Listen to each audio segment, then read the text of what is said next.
আপনি যান ডক্টর লাহিড়ী, এই ব্রত আমি করব। তুমি বলেছিলে না তোমার কাছে একটা পুঁথি আছে, সেই পুঁথি নাকি অসাধ্য সাধন করতে পারে বলেছিলে তো? ওটা আমি ওই পুঁথিটা আমার আনন্দীকে বাঁচিয়ে দেবে? ঠাম্মি বলো না, দিতে পারবে? দাদু ভাই, ওই পুঁথিতে আমার গুরুদেবের নির্দেশ আছে। ওই ব্রত পালন করলে অসাধ্য সাধন হয়, খুব কঠিন কিন্তু ওই ব্রত।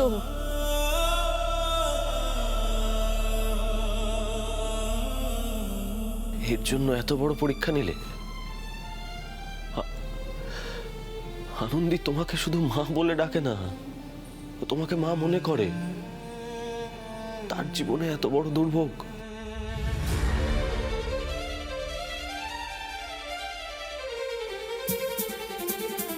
মন শান্ত কর দাদা।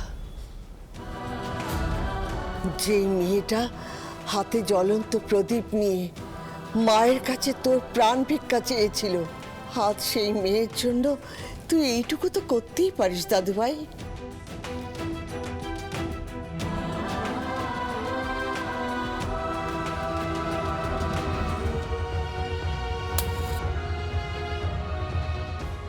জয় মা দুর্গা, জয় মা দুর্গা।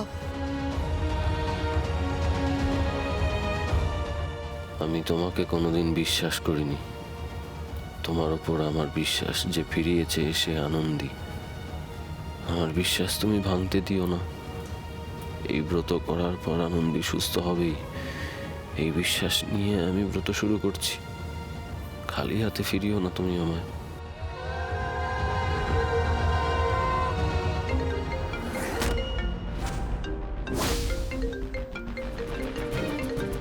এ কি বাধা পড়ল নাকি? মা কি তবে দাদু ভাইয়ের পুজো নেবেন না? আদিব, কলটা ধর, ইম্পর্টেন্ট কিছু হতে পারে।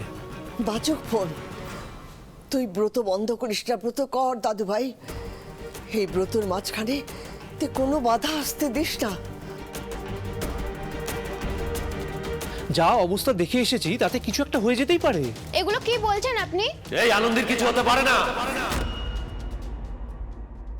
এখন কি স্ট্যাটাস? পালস রেট লো, অক্সিজেন লেভেল ডাউন। আর আপনি আপনি প্লিজ আসুন, আপনাকে ছাড়া আমরা পারছি না চিফ, প্লিজ আপনি আসুন। ওটা আমি জিজ্ঞেস করো না তোমার ঠাকুরকে জিজ্ঞেস করো না, এত বড় পরীক্ষা কেন নিচ্ছে তোমার ঠাকুর? কেন নিচ্ছে? আনন্দীর সঙ্গে কেন নিতে হচ্ছে তাকে জিজ্ঞেস করো না। দাদু ভাই, মা নির্দেশ দিচ্ছেন, তুই যা দাদু ভাই, তুই যা দিদি ভাইয়ের কাছে যা। তুই আর এই ব্রত করতে পারবি না। ব্রত না করলে তো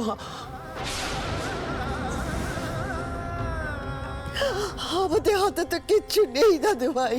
উনি না চাইলে তুই কি করবি বল? তুই ছাড়া এই ব্রত কে করবে?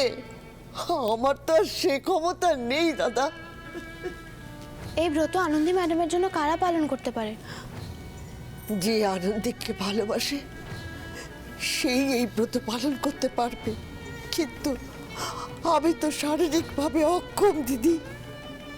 আপনি যান ডক্টর লাহিড়ী, এই ব্রত আমি করব।